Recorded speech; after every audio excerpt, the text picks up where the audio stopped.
Hello everybody and welcome to Planet Sky FF, the world where everything revolves around £50,000. My name's Suj. And my name is James. And finally, James, we get to record our favourite podcast of the week about fantasy football anyway. Wednesday, best day of the week. We can talk a game that we actually enjoy and are not abysmal at.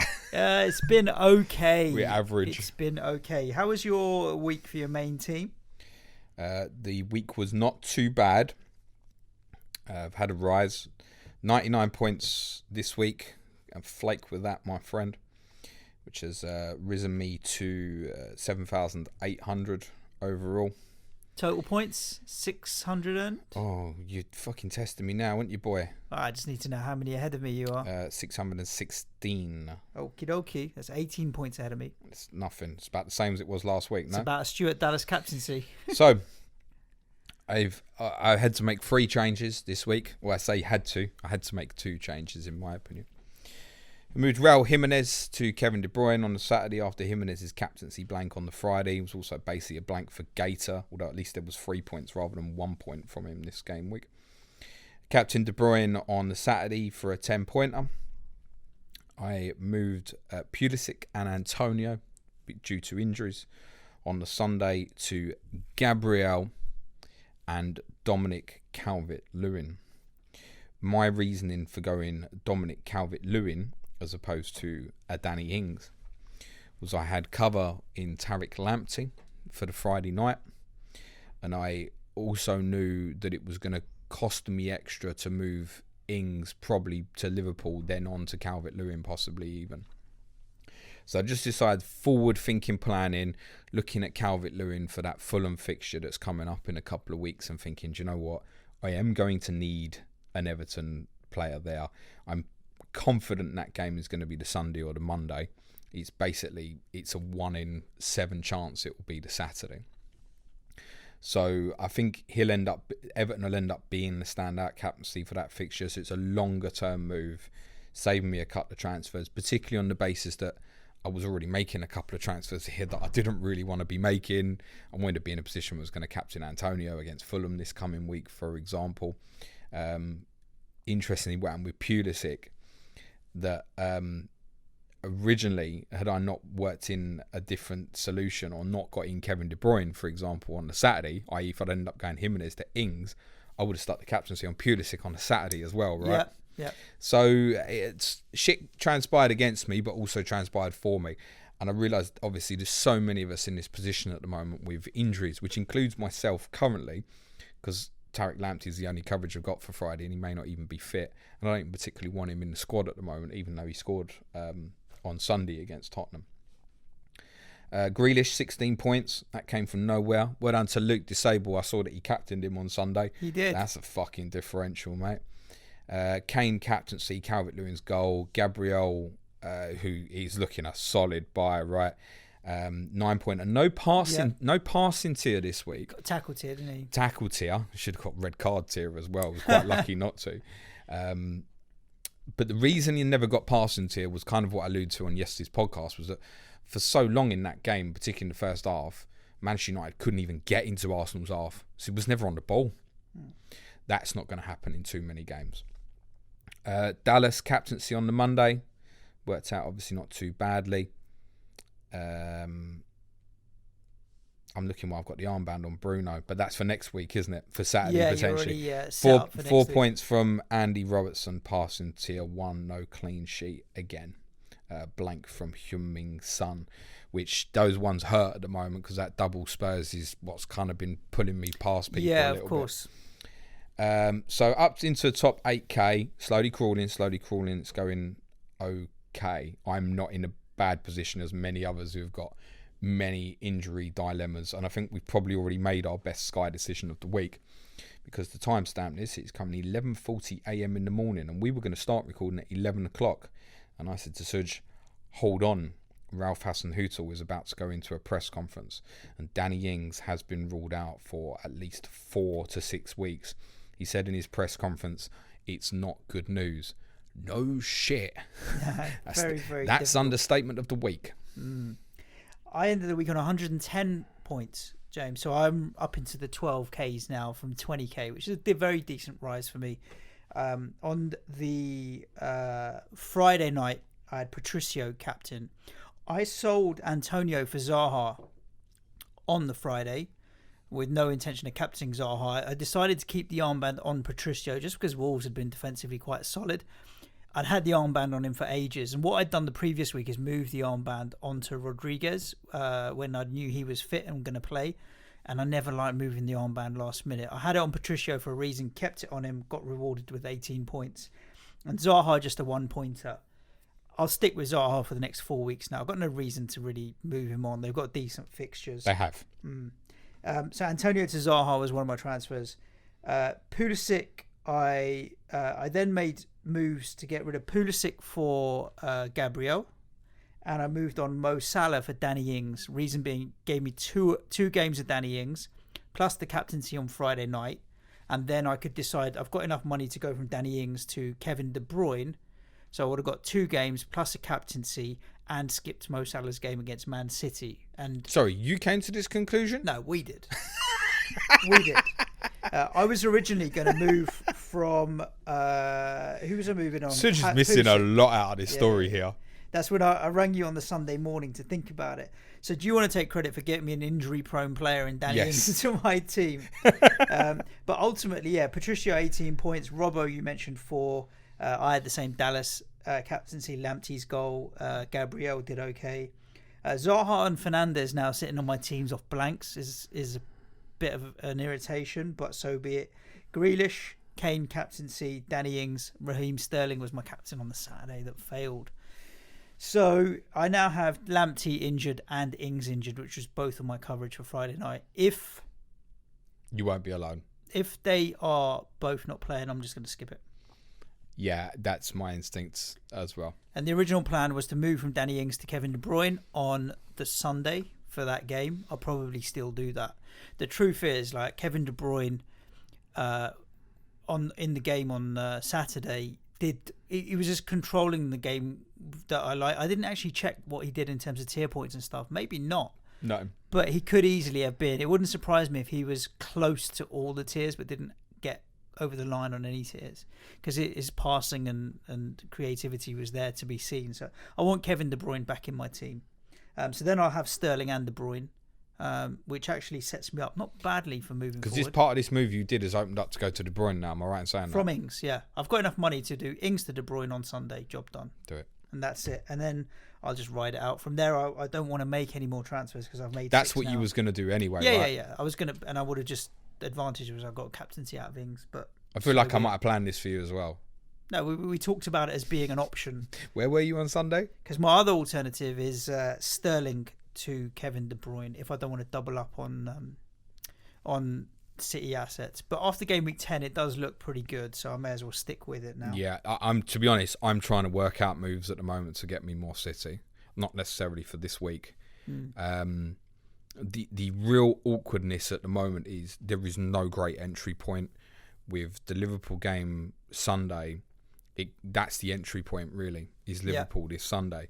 But players that I would want to move on potentially, like Calvert-Lewin, that's not when I want to move him on. I've got Calvert-Lewin in for something in a couple of weeks, for example. I wouldn't be in a position where I'd want to go double City and then go back to Everton because that's the beginning of their run. Anybody else? Bruno is playing West Brom. That's a probable captaincy on the Saturday in match week 9. So anybody I'd think of moving on to add to City at the moment, I can't really be taking out at the moment. There's no great entry point. No. And we also don't know how the pay-per-view televised games are going to be distributed as it stands at the moment in terms of captaincies and what have you, which is a bit irritating because, okay, we've got this international break following this weekend, but it'd be nice to know a little bit around. The ones I want to move from City to City really are Kane and Son. Yeah. Fire that into Sterling plus Diaz and then spread from there. But then I certainly ain't selling either of them before West Brom on Sunday when City are playing Liverpool. No, of course. Then the two of them play each other. Then City play Burnley the day before Tottenham play Chelsea. And that's what I mean. The entry points are not great. No. It's the entry point for City ideally would have been Sunday. With what I've got in my setup, it just doesn't really work. No, you're not going to sacrifice that. And West as I Brom said, fixture the teams you'd come off where you think, oh, there's the fixture gain, like Everton, United playing each other Saturday, you think, okay, yeah, that's the right time to come off. They've got the best two fixtures in the following game week with Fulham and West Brom respectively. So you can't be making that move. The rest of the teams, you wouldn't have the budget money to move to Manchester City this week. No. So that's why I'd say the entry point's really difficult. The flip of that is, because the entry point's really difficult, I think a lot of people are going to end up running through this run with Man City and probably not getting to more than, say, just De Bruyne or just Diaz. Probably until the Fulham fixture in game week 11. And if that ends up being the Sunday, when Liverpool will definitely play the Saturday, that's probably where people will really steam into it. But it might be that the Burnley fixture's been and gone and they've hammered it. The interesting concept with City Liverpool is obviously because they're playing the same night in the Champions League, the games are invariably landing in the Premier League on the same day. And other than the Liverpool fixture against Fulham, City's always looks better. Yep. So there's a case potentially for going without Liverpool for a bit, but they hit that Fulham fixture, and depending on what day of the week it falls, you're gonna want some of Mo Salah and the rest there as well, right? City play Manchester United that weekend. That weekend is one where it's possible they might land on different days as well. This week, let's run down our captaincy this week, and then as always we'll look at some of the Twitter questions that we have and what we're thinking. We're still early stages of the season, is like trying to keep your powder dry as much as possible, and then seeing where we go strategically in a little while. This Friday, like you mentioned, you only have Tariq Lamptey, so you're leaving the armband on Lamptey, and if it doesn't play, he doesn't play. Yeah, I mean, my position on Lamptey at the moment is I'm looking to move him on anyway. Yep. Even Take more the golden run. A little bit, yeah. I've taken the points. I'm just really not happy with it. I prefer Dallas to him as a longer term choice. I don't see clean sheets in Brighton. There's something going on behind the scenes which is not right at the moment, and which we think means that Neil Maupay is going to miss out. But bearing in mind, depending on when you either listen or watch this later, Brighton's press conference is also scheduled for this afternoon around about 1:30. But I don't know how much information Potter will be giving away. We believe there's a rumour going around that Maupay's not even been going to training. So you'd be lucky if he turns out for your Friday night, I would suggest. If he's sub, I would just stick, if he's your only cover, for example, I would just stick the armband on him, leave him, hope he gets you 20 minutes and nicks you a goal. That would be the hope. No, I will almost certainly not be buying for this Friday if Lamptey's ruled out. Obviously, if he gets ruled out today, I've got 2 days to potentially hatch a plan and look at it. And there are some interesting options in terms of Vestergaard will be getting attention at Southampton at the moment. The odd attacking return, capable of past here in a game like Newcastle. Obviously, James Ward-Prowse's performance at the weekend will have caught some notice, and he'll probably be on the penalties now. Che Adams is so interesting because of his price. The problem is, once you've gone beyond the Friday for nearly all of these clubs, the chances are you'll be able to get 2 games of pretty much the teams who aren't playing Friday of someone else before these guys play again. Because the majority of them, so Southampton Wolves is 1, Villa Brighton, these guys could end up being the Monday night in game week 9. And then you've got this guy in for a captain. He could have been having 2 games with someone else in between, quite possibly. Same thing. And we're punting. I mean, Che Adams is a brilliant price at 7.9. But as we spoke about yesterday, we have no understanding right now if it's good or bad for him. In terms of, will he take the mantra and think, right, I'm the man, I've got to go and perform, or could he think, where's my mate? This doesn't feel right. And we just don't know psychologically how that's going to work out, or the impact on Southampton as a team either, because he's their talisman, he's their most important player. Callum Wilson could be interesting for Newcastle, and the interesting thing of them is obviously they do play on the Saturday in game week 9. Admittedly, it's a difficult fixture against Chelsea, but then beyond that, they're following 3 fixtures: Palace, Villa and West Brom. Not bad. And all 3 of them fixtures could end up on any day of the week.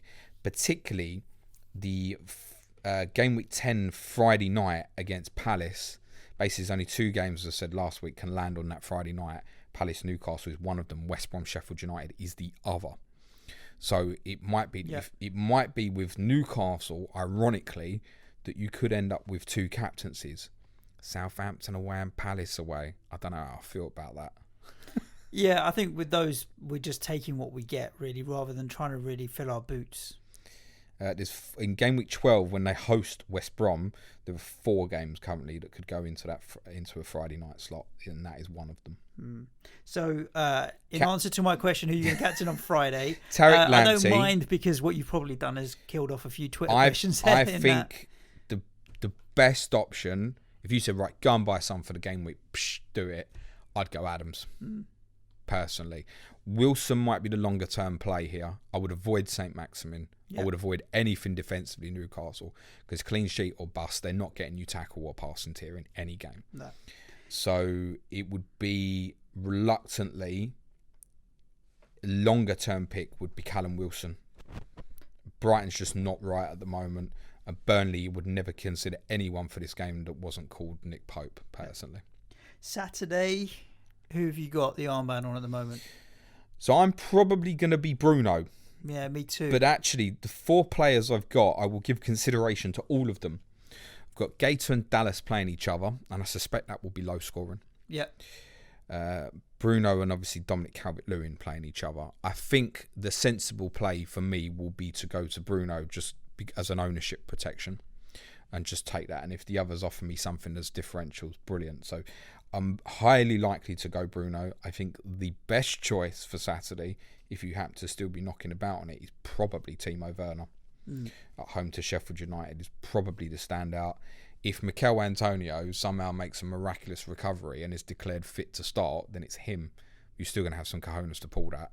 Even if David Moyes goes, he's available. Yeah.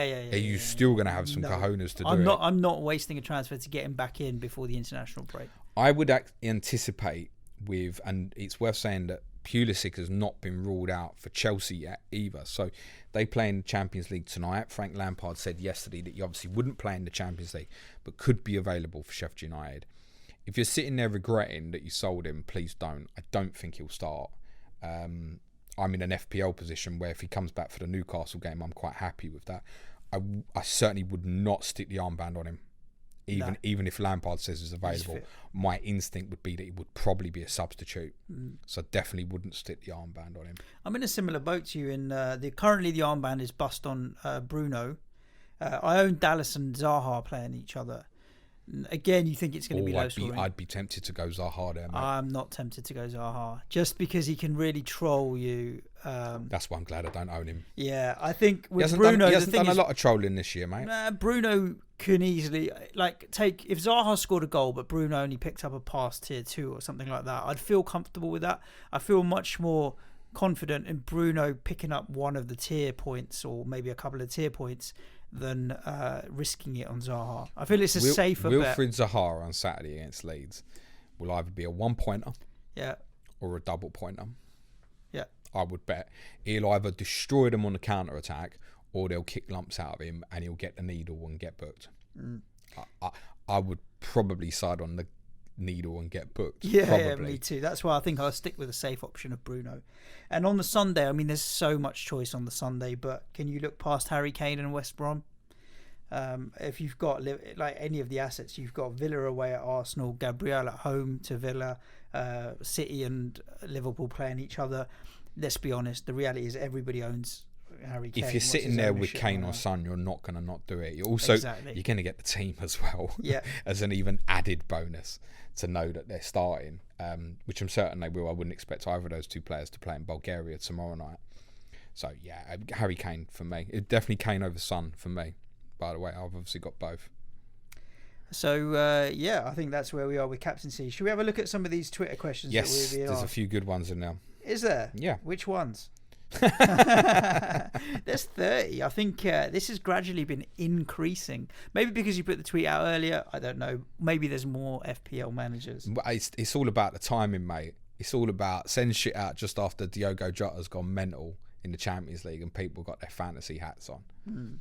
A nice little hat trick there. You did say that the home and away games for Liverpool in the Champions League against Atalanta would be the real test. Well, They're past that. we're flying colours. Right, I'm going to start at the bottom and work my way up. FPL Badger Mark, would you consider a Sterling KDB double up for the Burnley, Fulham, West Brom period, or would it throw too much imbalance in the rest of your team? Well, I already own Sterling and I'm moving from Ings to KDB, so the answer is yes. And actually, you mentioned about Diaz as a triple up. I own Diaz in my second team. He's not a bad shout. If I had the money to go from Lamptey to Diaz, I'd do it. Well, one of the reasons I want to move Lamptey is I know that should I be in a position to want to go to Diaz, I am going to be sitting there with a restricted 5-3-2, which isn't the worst thing, but it's not really where I want to be. So the idea is trying to think of what I can do to move Lamptey. Now, the obvious one to move Lamptey on after Friday actually is Matt Kilman of Wolves at 5.3 million. Is he Matt or Max? Matt, isn't it? I thought Is it it was Max? It's Max. M. Kilman. Okay. I'm not sure now. It's Max. You've made me question that. I feel like Is it Max? relatively confident that If I just say it quick, no one knows if I'm saying Matt or Max anyway. Kilman. Just call him Kilman. Kilman at 5.3 And I'm is going to obviously find that in the meantime. really interesting. But that 0.7, if I decide to do that, basically allows me Sterling and Salah together as the two in a 5-3-2, which is potentially interesting once I move off Calvert-Lewin after they play Fulham, if that's what I decide to do. We're both wrong, James. It's not Matt. It's not Max. It's Maximilian. It is Max. Maximilian. Kilman. Isn't Max Aaron's Maximilian as well? They're all Maximilians. Okay, Sujan. I've forgotten the original question now. Oh, fitting Man City players in. Fitting in double. So what I'm leaning towards at the moment is the idea of going to, and there's no fixture gain on this, but I think most won't do this, is moving from Kane to Sterling when City play Burnley in match week 10 on the Saturday. Kane's away to Chelsea on the Sunday. Ideally, you'd avoid them two fixtures the other way round from a Sky perspective. Of course, yeah. But so it means no gain on the game, but might well be a gain in points on the weekend, and then the following week City have got Fulham. One of the reasons I'm thinking to do that, rather than make the direct change when they play each other, the previous weekend on the Saturday night, is at least then I'll have the information of what City have done in the midweek games. Yep. So in terms of rotation, will they get all rotated? of that? Yep. Yeah. So be in the unusual situation to go, okay, ordinarily we'd want to go a week earlier and get the gain on the fixture, but this might be one where it's the right decision to go on the day and have the information there and then. What's the injury status is, who played in midweek, who played last week. And listen, you can guess with Pep and get it completely wrong, but the closer I go to kick-off to make the decision, the more chance I've got of getting it right. And it might be that Sterling's played against Tottenham, played in the Champions League, and I don't feel confident about that, and then go to Diaz. It might even be that at the time, I think Riyad Mahrez is 8.9 or 9.9. It's cheap. My Sky app's not working at the moment. I don't know if you can get on it. I can't even get on the app at the moment. But it might be I decide to go Mahrez. Might be I decide to go Diaz. It could even be that Phil Foden is a decent price as well, that I'd consider that as a possibility. So my thoughts of entering City unusually for Sky is to look at it and perhaps think of doing it without the gains and just go, this is the right transfer for my team. If it was an FPL and you were going, right, Sterling is playing Burnley this week, Kane has got Chelsea away, considering Chelsea look like they've improved a lot defensively with Mendy now in goal, would you make that transfer? Yeah, you would. So the principal idea is, why shouldn't we make that transfer for Sky? Correct. Yeah, and then you have the backup follow-up of Fulham and West Brom and what have you. It might be in the case of FPL, by the way, that plenty of people wouldn't, because perhaps the value they've got bought in Kane, different but just as a straight, if you remove value, which obviously we do in this game, would you make that? Kane's away to Chelsea, Sterling's at home to Burnley. Which player do you want? Yeah. And we always try and avoid those transfers in Sky, but this might be the one where it's definitely worth it because of what comes afterwards as well. Then it's Fulham at home as well. Then it's United away. Then it's West Brom at home. And he's got to go off in one of these games. For sure. They all have, probably. And that's why I kind of want to load on them if I can. But no thoughts to do it this particular Sunday. But to answer Mark's question, yeah. Just get them in. Get involved. KDB, Diaz, or both, says Sam, Sky FF. Exactly the same conversation that we just had. And Sterling and Mahrez and Foden and Laporte and Edison. Kermit the Winger, Sky FF. Is Vestergaard a regular for Southampton? Yes, definitely. Now they've improved defensively since he came into the team. I still think he's a bit of a lumbering lump. He's decent in the air. He looks a lot calmer than the player that I saw play for them last year, who pretty much got bombed out of the team. So he's jumped ahead of Stevens in the pecking order, and Bednarek's going to be a doubt as well. They might even advise on medical advice that he doesn't play that game Friday, Bednarek. So stick with Vestergaard. So I presume I'm going to guess the question on that is based in terms of, can I buy him and captain him this week? It's not the worst one, but it wouldn't be for me personally. No. Bertram might be out as well. Gareth Hutchison says, be serious. Do you enjoy Sky more? I'd probably say yes. It helps when you're winning, but yes, without a doubt. Well, we're not winning, but 7,000 versus 4 million. There's a bit of a difference, isn't it? Every week, I even said this yesterday, 32 points in FPL. Just another 99 in Sky. Fish FPL is in a difficult situation, James, but I don't know if we can fully answer this. I currently have Ings, Pulisic and Antonio. What the hell do I do? I bought Ings in for the Villa game. Well, firstly, we know Ings is 4 to 6 weeks. Pulisic could be fit for the weekend. Antonio, we don't know. So Ings, you definitely got to move him on and find your value there. Pulisic, if you wanted to hold, you probably could. And Antonio, you've got the international break after this week. It depends. The problem with questions like this is we don't know how many other transfers we've got, what captaincy coverage you've got, and so on and so on. It's a bit hard to advise when you don't really know. So firstly, obviously, wait for the pressers and get the information. Check what other captaincy coverage you have and think a little bit longer term. So if you're moving someone on, be happy to keep them for a little while rather than think you're going to jump on, jump off. But it is hard to advise in those kind of situations. You're not going to like the answer to the question. Is the answer to the question really is they should already be gone. Yeah. Is probably the correct Ings you can answer. understand. We got the news today finally, but I can even understand. I can understand both of them to a certain extent in terms of Moyes was a little cagey on Antonio. I just think personally the wider reports seem to suggest that he'd probably be out for a month. Yeah. Lampard's initial assessment on Pulisic was like, he ain't going to be playing against Sheffield United the following week. Move it on. So ideally they would have gone. You might have found that a lot more difficult if you were sitting there with Danny Ings, but I think it's one I'd even looked at and gone, do I want these two fixtures of someone like Heung-min Son? Admittedly, that wouldn't have paid off for you actually, but I think there were moves probably to be made. What do you do with them now? Well, now you wait till Saturday unless you feel... I think that's probably one where you might want to consider using one of them cheap as the captaincy option for Friday. So perhaps Ings to Che Adams, for example, will then open you up doors to look at perhaps more expensive players like Sterling or Diaz or people you can't currently get to.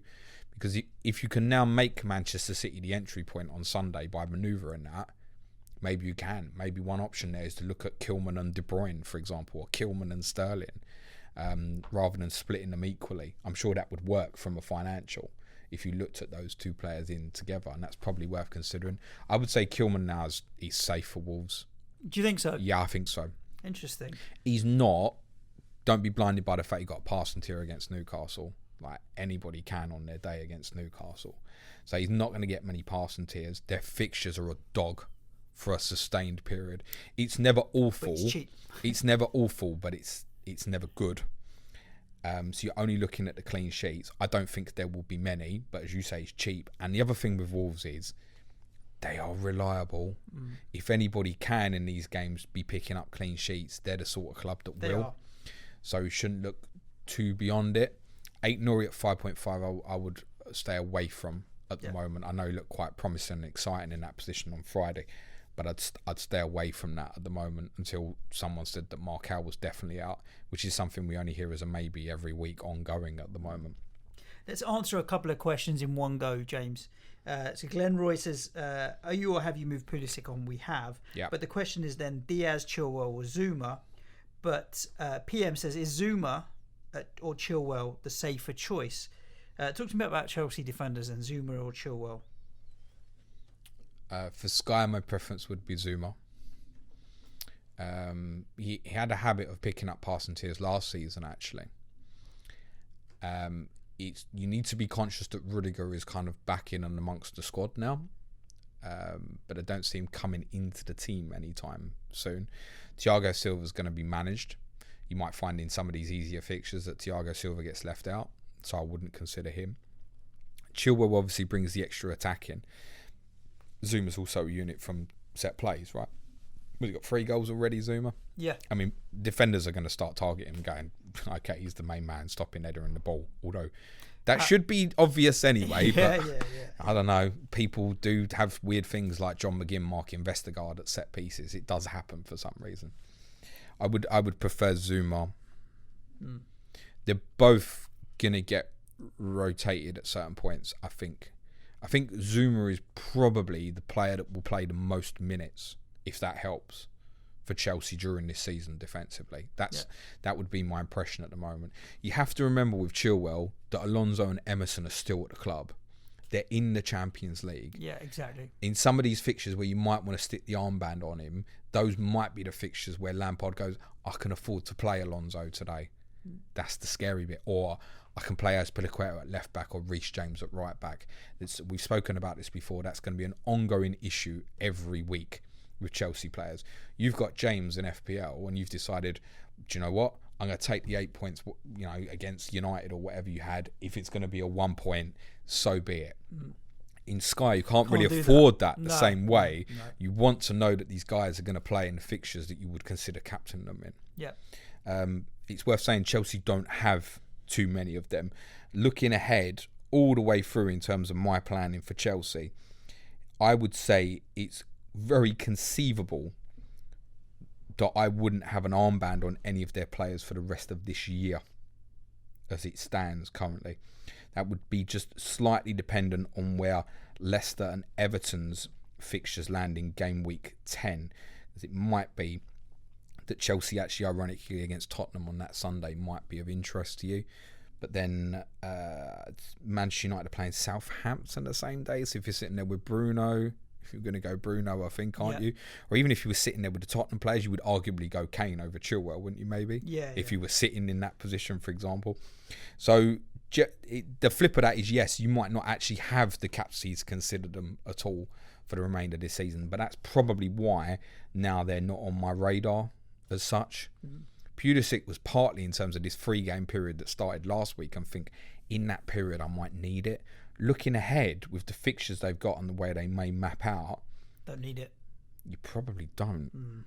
A question coming in from Ron at Mince at Sky FF, and this is a good one, James. What price, it's a question for you, is Sufal in Sky? 6.1. Yeah. And I can't even get on the app. What are your thoughts on Sufal as an enabler? You answer that. Very good. For a couple of reasons. Locked in. Good run of fixtures coming up. Does overlap and get forward and put crosses in. I think Sufal is all right. He is prone to a cheeky little yellow card is the only thing. I don't know how many he's picked up, but he is.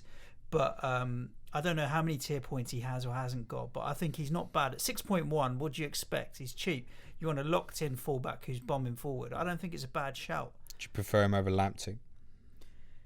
They're similar, I would say. Like if Lamptey is out for 4 weeks or something, then I think it's a very good sideways move. Lamptey at 0.1 cheaper is a better shout, but I don't think Sufal is a bad shout as an enabler. Decent.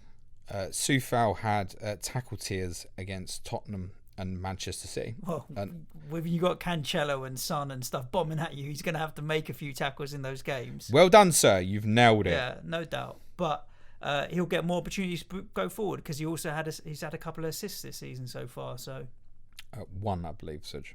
The own goal against your lot, he put the cross in for Davinson Sanchez, and I'm sure he picked up one other assist, didn't he? Maybe I'm imagining things. 2, sir.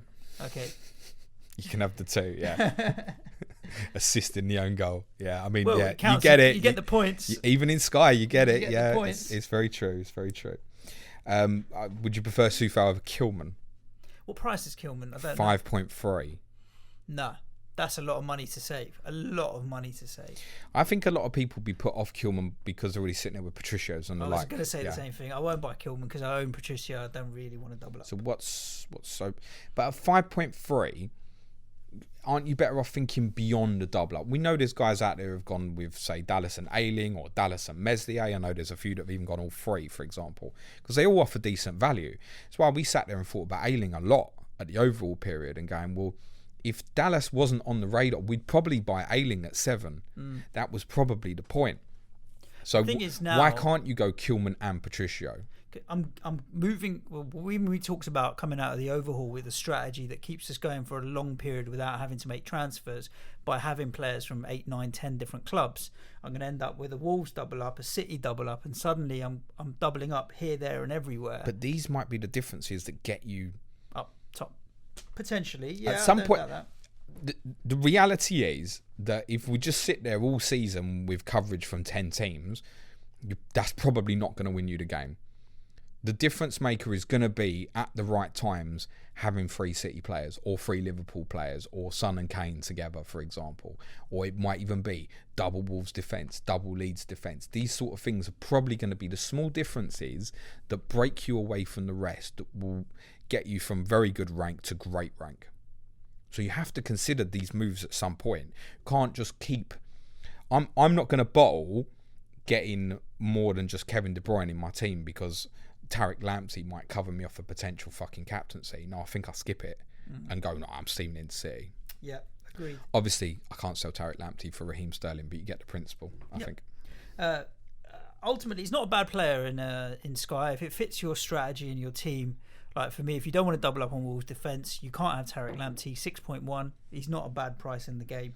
Have a look at how it fits with the rest If I was selling Lamptey, obviously, after the fixture on Friday, I would be buying Kilman. You don't own Wolves' defence. I think that would be the choice anyway. Yeah. So. Even with the tough fixtures, because they're reliable. Yeah. Right, let's have a look at a question from Man on FPL to both of you. If you had to create a team where you only had double ups, so we had to pick from 5 teams only between now and the rest of the season, and you had to make transfers just sticking within those teams, where would you go? I think Villa's one, because there's good value there. Grealish, Barkley, Konsa, Ings, Watkins, they're all decent value. So obviously you're only picking 5 teams. You need to find one that's got good value players at decent prices. City. Yeah, City, Liverpool, obviously. Arsenal? Nah. I'm more inclined to say Tottenham, actually. Yeah. I think Wolves, because you could have that, like Kilman and Patricio, for example. Yeah.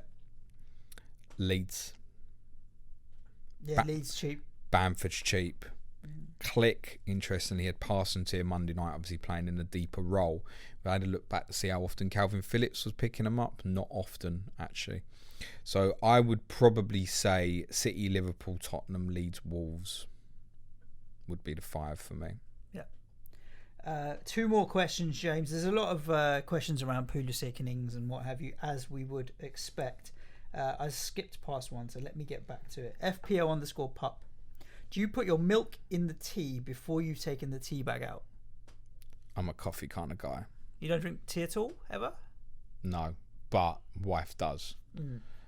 Tea bag out first. I'm both. Sometimes I'll take the tea bag out, and sometimes I won't.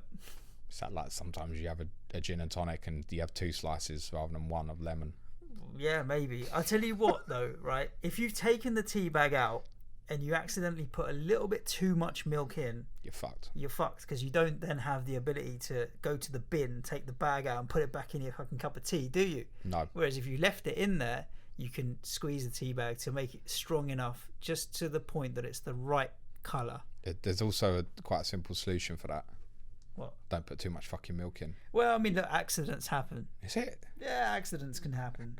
So there you go. To be fair, the amount of times I fill up Harry's bottle and she'll go to me, 5 ounces. there's fucking 7 to 8 in it. Yeah. We doing? I'm feeding him just a bit more than normal.